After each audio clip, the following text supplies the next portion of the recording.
Elements of Jazz, your visual jazz experience.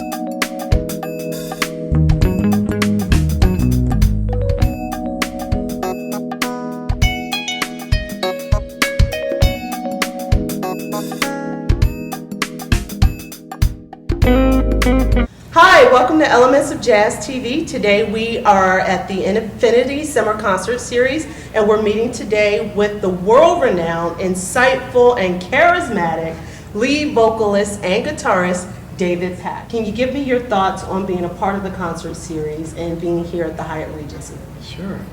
This is great because it's, first of all, it's in my backyard. Oh, wow. Okay. I live in the Orange County area. Oh, okay. And so I feel like I'm doing a concert at home, which is great. Right. I mean, it's so beautiful here. Yes. Oh my gosh, it's Oh so my beautiful. gosh, it is. It's blue sky and it's cool evening and it's summertime and it's like, I love the fact we're celebrating yet another summer in our lives with great musicians. I mean, Mindy Abair, she's the bomb, and Jeff Golub is ridiculous on guitar, and to be able to add my voice and guitar playing is just like icing on the cake. When was the very first time you picked up an instrument, and what was it? Ukulele. Ukulele, okay. Ukulele. I called it a ukulele, but ukulele when I was about 4. 4? Oh, wow, okay. And my parents tell me at 5 I learned like 2 songs, Ain't She Sweet, 5 Foot 2 Eyes of Blue type thing, and then I kept playing them so many times I drove my parents crazy,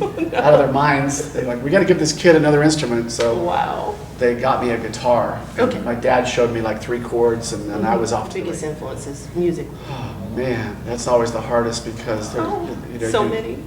Growing up in Southern California, Right. I heard surf music, the Ventures, and then you heard the Beach Boys because you're here in Southern California, and of course the radio back in the late 50s I loved the Everly Brothers. I loved Roy Orbison, and my mother was from Oklahoma, so we were hearing country in our household. Right. Grand Ole Opry was on the TV, and I saw those guitar pickers who were just like, they're just sitting there like it's nobody's business, just playing like Eddie Van Halen back then, and that influenced me.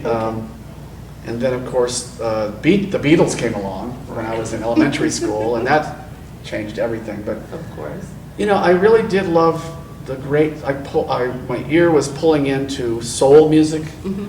I loved Holland Dozier Holland. I loved Motown. I loved R&B. I loved authentic R&B. I loved the Beatles kind of R&B. I felt something that I couldn't quite put into words back then, but that I ended up channeling that later in Ambrosia. Tell us about your years with Ambrosia, and please feel free to share any funny stories. Oh man, well, we actually got together in high school, last year in high school. It was like 1970, we actually started as a band. Wow. That's how old we are. And, but I think when living in a band house, it's like I'm writing a book right now, and I say in my book I left one dysfunctional family and joined another one.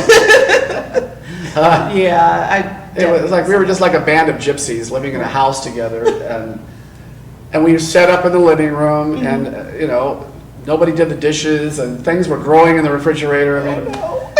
When we were first living together, it was pretty undisciplined. Right. If you open the refrigerator, you'd kind of stand there like, uh-oh, what am I going to find? Oh no. And, there was an episode where somebody left lentils in the refrigerator for 3 months, and they were growing things, and it was like penicillin was growing in there. No. But that was probably the worst, one of the worst. Okay. I want to talk a little bit about The Secret of Moving On. Don't have a lot of time, but just give us a little bit about that.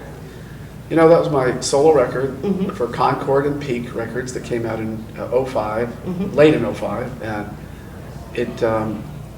it was my first album for a jazz label.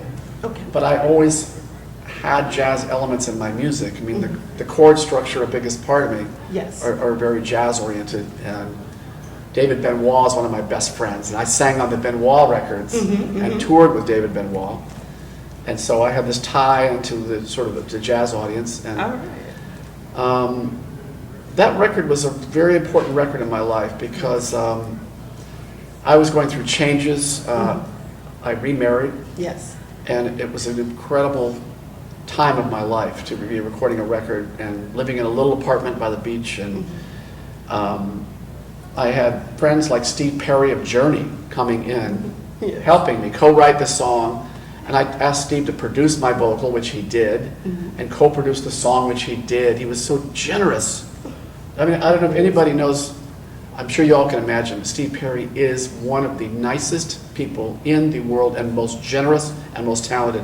And he helped a lot on the song we co-wrote called Almost a Brand New Start. Yes.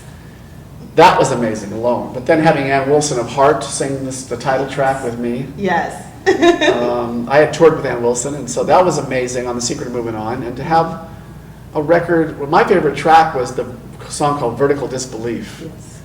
which is really the most challenging and most real straight-ahead jazz, pop-oriented piece. And I named it after a Bernie Taupin painting that was on the front of my album cover. Okay. Right. Yeah. Okay. So the album was filled with amazing guest stars, and I remade a couple of the Ambrosia hits. Yes.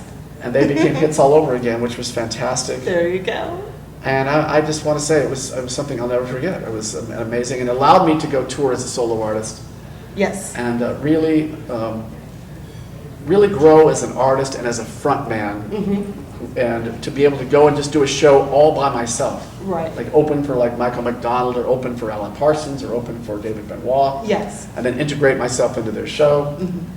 It was a great stepping stone for me. Everything I do these days is very, it comes from a place of faith. I have a deep faith and spirituality, and my faith comes first in my life. I say that it's important more than anything in your life to know where you stand spiritually, because that will catch up to you. If you don't work that out now, that's going to come back on. I just want to encourage anybody who is in pain, who is feeling like life has dealt them a bad hand, who is feeling hopeless, that there is a better way, a better life ahead of you. If you seek, you will find. Yes. That's what I want to tell my friends and fans, you know. And I have a Facebook page, facebook.com, David Pack at facebook.com. Come and visit that and share your feelings, and you know. And certainly I would like to encourage everyone to obviously continue to support music.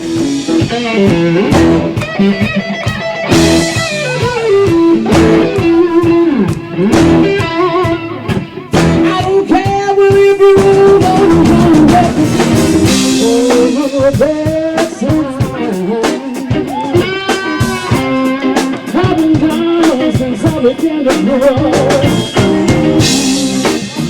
Oh, on the best side. Lord, I can't take it all.